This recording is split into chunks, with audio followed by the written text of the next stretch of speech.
few years ago, I had been asked by my employers to retrieve a particular item, but that day I walked away with more than just a mere trinket. I had been employed for several years at an antique store called A Moment in Time, and I liked my work. I got to meet many interesting people and encounter rare items of just as much interest. Often my elderly employers, a married couple known as the Hudsons, would send me out to pick items that had been donated to the store. Sometimes the trip was just a few blocks away, and other times I had to leave the city for the outskirts. In the end, my final trip out would take me much further than I had ever imagined possible. The item picked up seemed simple enough. Go to the house, pick up the trunk, and bring it back to the shop. But when I finally got to the house that day, it was anything but simple.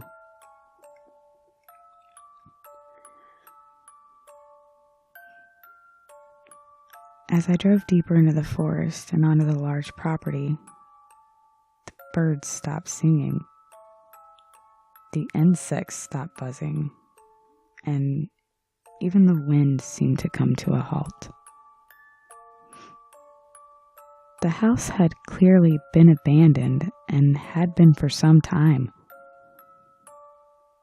What was once a gorgeous 2-story log cabin on the edge of the lake was now a decaying structure overgrown with wild vines and uncut weeds that blocked out the windows on the first floor. The roof was blackened by a fire, and a large gaping hole in the roof that surely allowed the elements to decimate the interior just as severely as the exterior. Moving through the thick weeds, following what was left of the front walk, I knocked on the door, but received no response.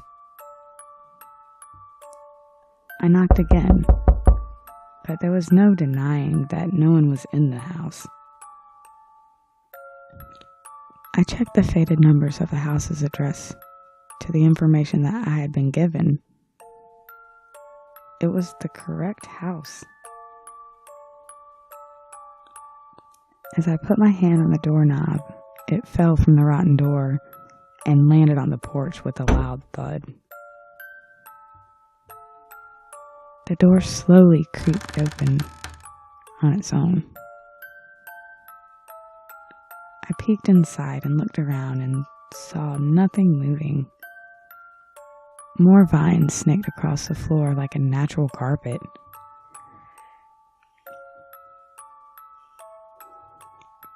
There was no furniture in the whole house.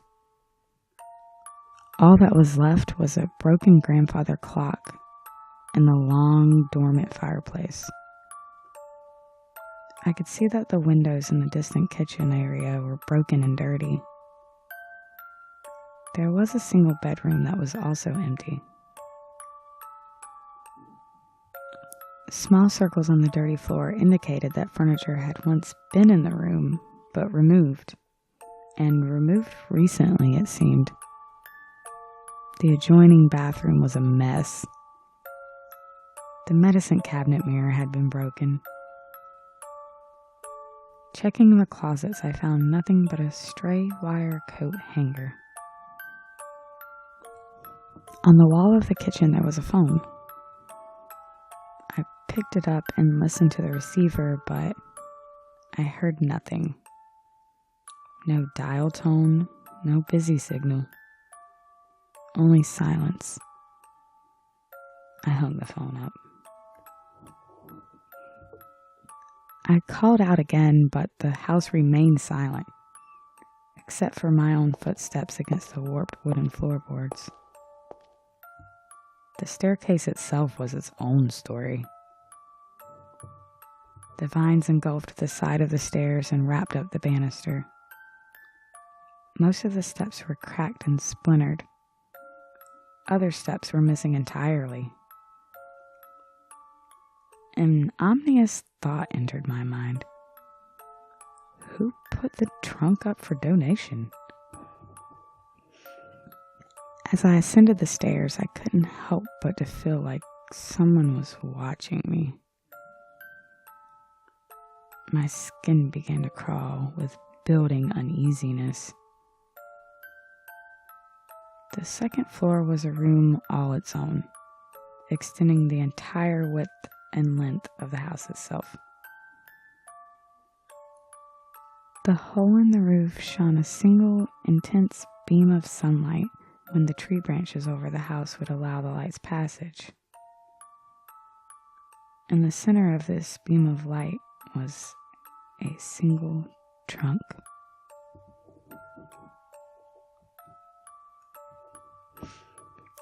I took a step toward the trunk and heard the rapid steps of a small child running behind me. I froze and looked over my shoulder quickly, but saw nothing, and all fell silent again. I called out, but received no reply. Wanting to get the trunk and get out of that house as fast as I could, I kneeled down in front of it and checked the lock, but it was secured. I wiped the sweat from my face and looked around in a feeble attempt to find some sort of tool to pry open the lock. As my eyes left the trunk, the lock began to loudly rattle.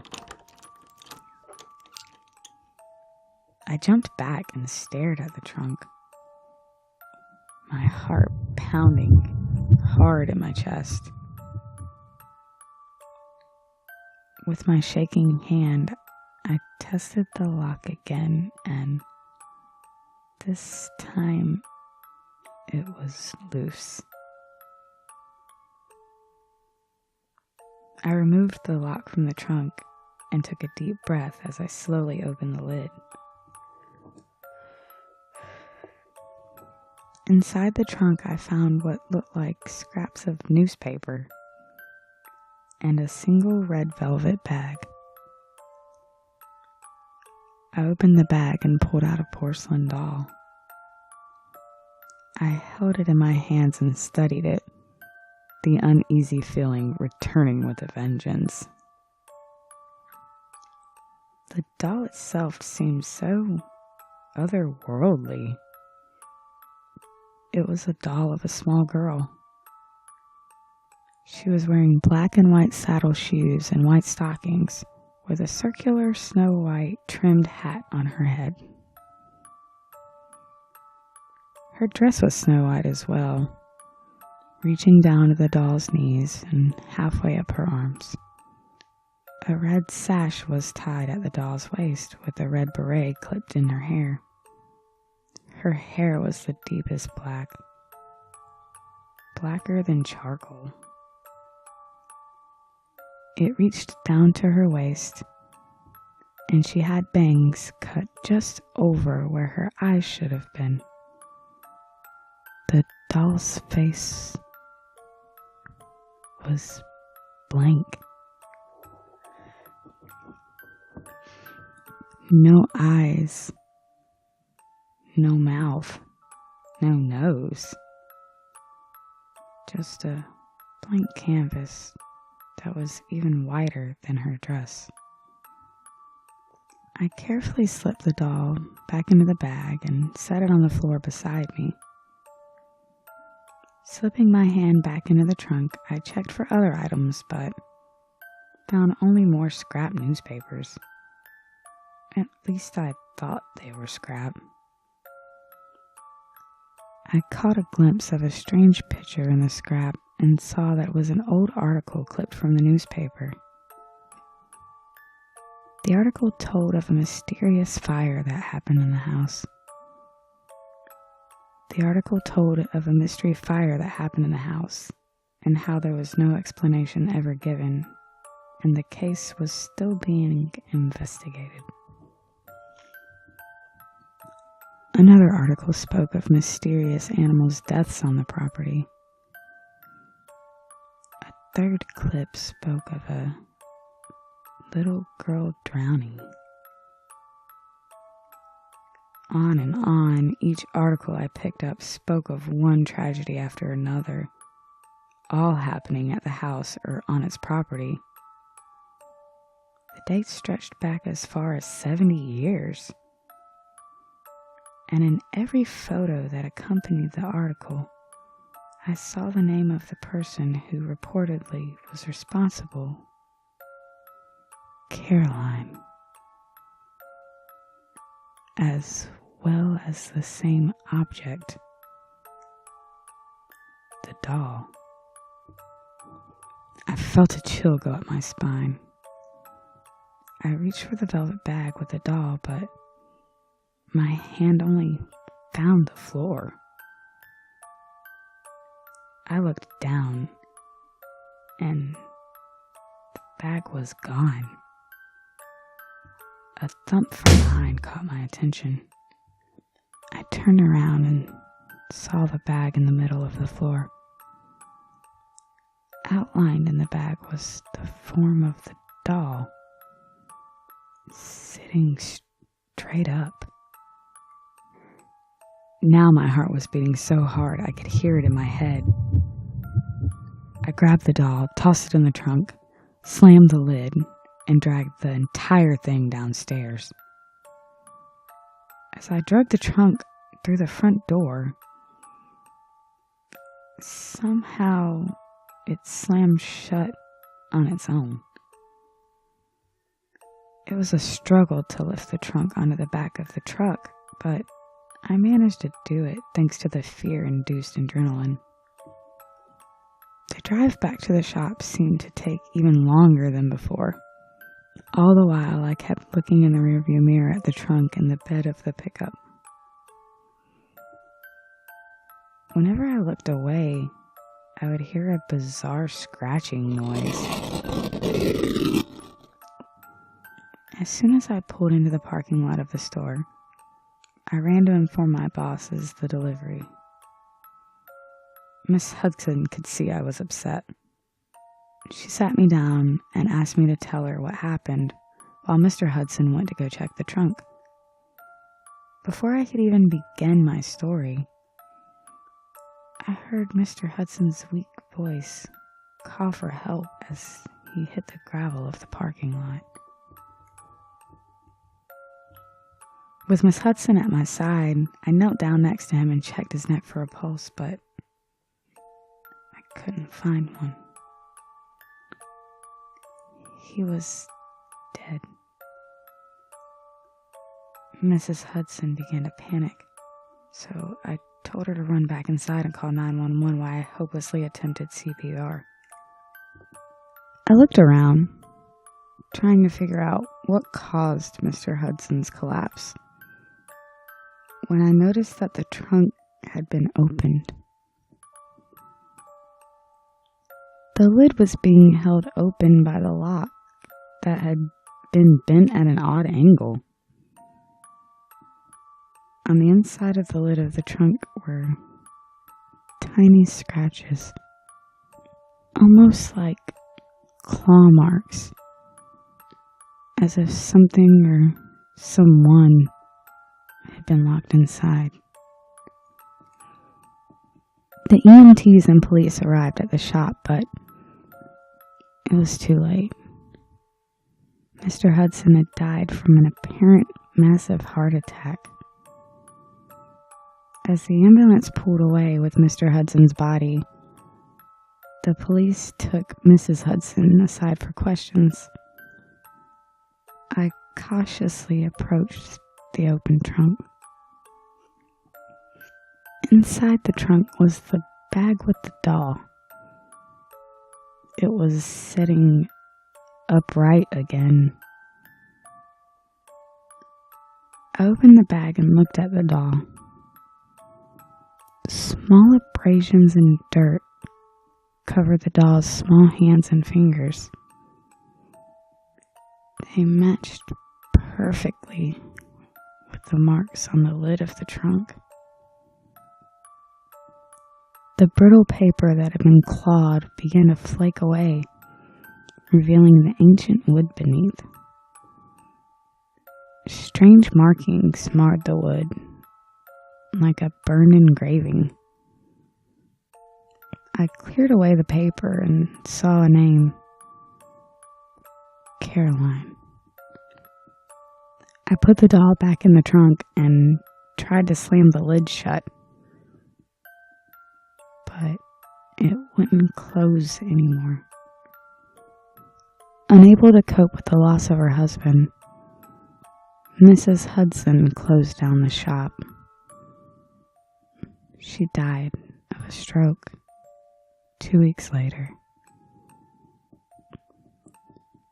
As for Caroline, the name that I'd given the doll, I couldn't get her out of my mind. I would dream of a faceless girl every night, and I would hear tiny footsteps running through my apartment at all hours of the day.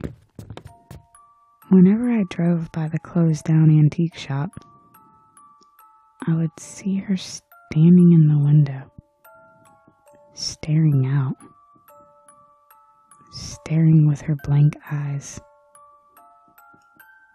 I put her on eBay, along with the trunk and the newspaper articles. As soon as she was purchased, my nightmares stopped and my apartment went quiet. But the most disturbing image that Caroline left behind was the picture I had taken of her when I put her up for auction. At first, the image seemed normal, and it remained as such until she had been shipped away. I went to delete the now unnecessary photo from my laptop when I saw the thumbnail that the doll's face was different. Her eyes, they were black hollows, and she had painted ruby red lips that were twisted slightly upward in a sinister grin. I clicked on the thumbnail to enlarge the image, but when I did, the face returned to its blank expression of nothingness. I deleted the image from my computer, but I couldn't get her eyes or her smile out of my mind.